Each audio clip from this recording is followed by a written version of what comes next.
This video is sponsored by CuriosityStream.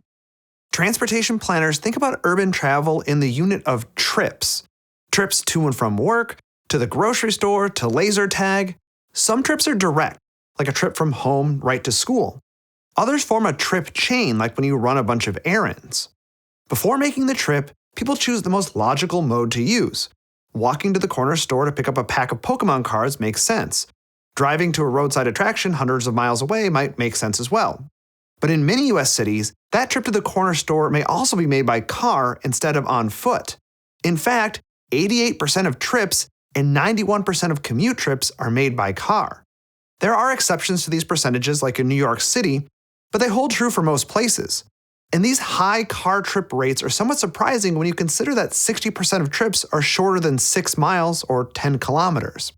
6 miles may be too long of a walk for many, but it's a great length for someone on a bike. Right now, only about 2% of US trips are made by bike.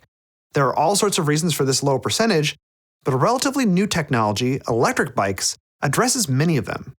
If e-bikes can replace those short-distance car trips that make up a majority of all trips we take, they can help cities reduce carbon emissions, improve traffic safety, and make them more pleasant for everyone. I'm so hyped about e-bikes that I recently bought one for myself.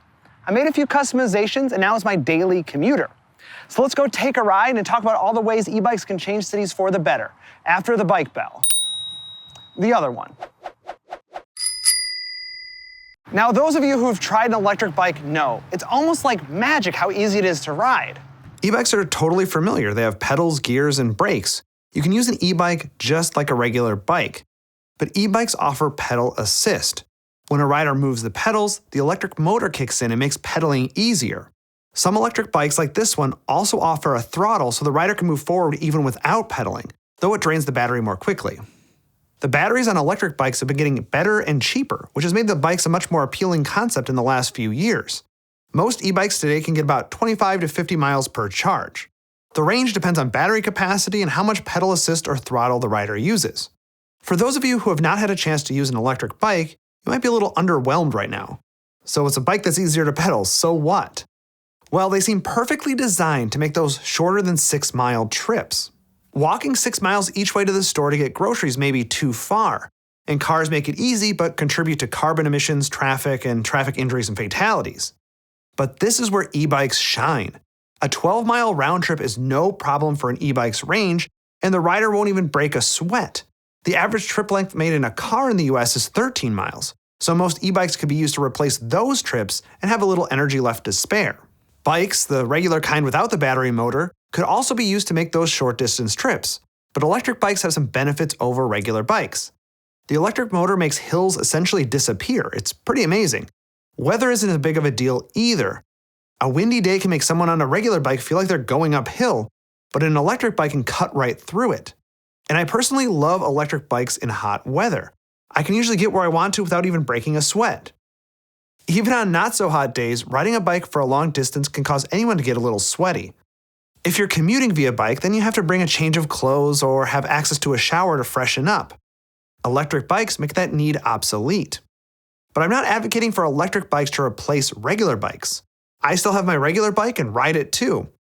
It's great exercise and a different kind of fun. And replacing bike trips with e-bike trips doesn't really do any good for the environment, traffic safety, or urban design and land use planning. Now, I mentioned those last two in particular because at this point you might be thinking, who cares about electric bikes when electric cars are here? All of those carbon emissions will go away as people switch from gas-powered cars to electric ones. That's only true if the electricity is generated through no-carbon power sources like solar, wind, nuclear, and hydro. And even if an electric car is getting green power from the grid, it's still only 50% better for emissions if you consider the life cycle costs of the car. It takes a whole lot of energy to build and maintain a 2-ton machine. So while an electric bike might still be powered by carbon-polluting sources, it has about 1/10 the impact of an electric car if you consider manufacturing and maintenance. And we need big, dramatic reductions in carbon emissions right now to get us out of this climate emergency. Electric bikes may also be the fastest way to get people into an electric vehicle of any kind, due to their price. Right now, in 2021, there are no new electric cars on sale in the US for less than $30,000. You can get a perfectly good electric bike for $1,000 to $1,500. This is where I think there's a huge market for electric bikes. Let's imagine a household with 2 cars. One of those cars is showing its age and needs to be replaced. The members of the household decide to replace it with a cheap e-bike instead of another car. It's greener, cheaper to buy, and cheaper to maintain. There's no auto insurance or expensive repair bills. Many of the household's short trips, as well as one person's commute, can be made by that e-bike. And it can be made even cheaper here in the US. The E-Bike Act is working its way through Congress right now. It would provide a tax credit for 30% off a new electric bike priced under $8,000. This is similar to the kind of credits offered for electric cars, and it could help increase e-bike adoption. If you'd like to contact your congressperson and show your support for the act, you can click on the link in the description and let your voice be heard.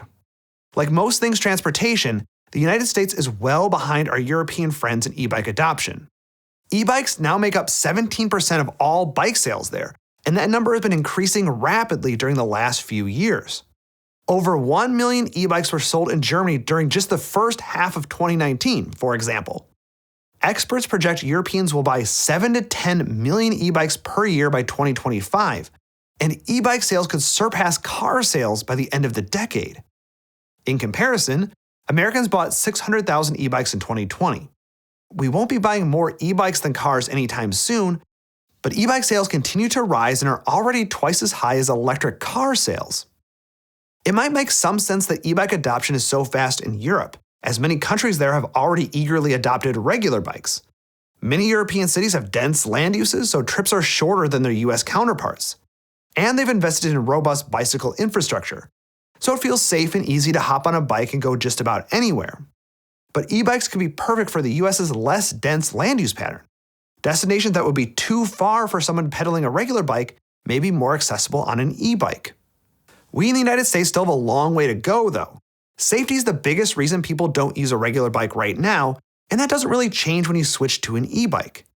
US cities need more bike lanes, cycle tracks, shared use paths, bike racks, and other supportive infrastructure to make cycling more safe and convenient. The good news is that e-bikes could create a virtuous cycle, where we see more cyclists on the road, which increases the demand for more and better bike infrastructure, which leads to more cyclists on the road. All of these cyclists will make fewer trips in a car, which could be completely transformative for cities and the climate. Now, this video is by no means meant to be an ad for e-bikes, but if it's made you want one, that's awesome. I know from personal experience that choosing the right e-bike can be a challenge. There's so many different options and so many different considerations. I distilled all of the wisdom and knowledge I've gained from choosing this e-bike and put it in a video posted over on Nebula. We're calling this bonus content Nebula Plus, and you'll see a lot of it over there. And not just from me, loads of other creators are doing the same thing. Nebula is great, and it's made even better thanks to our partnership with CuriosityStream. CuriosityStream is the source for high-quality, engaging documentaries. They have several great documentaries about cities of the future, like the aptly named Cities of Tomorrow. It's great for people like you who want to dream of better cities. We have a deal where if you sign up for CuriosityStream using the link below, you'll get Nebula for free. That's not a free trial, but free as long as you're a CuriosityStream member. And they're running a special deal where you can get an entire year for 26% off. That's less than $15 a year for CuriosityStream and Nebula. Signing up is a great way of supporting this channel, as well as the dozens of other channels working to make Nebula a success. Overall, it's just a really good deal. So go click on the link in the description and get 26% off.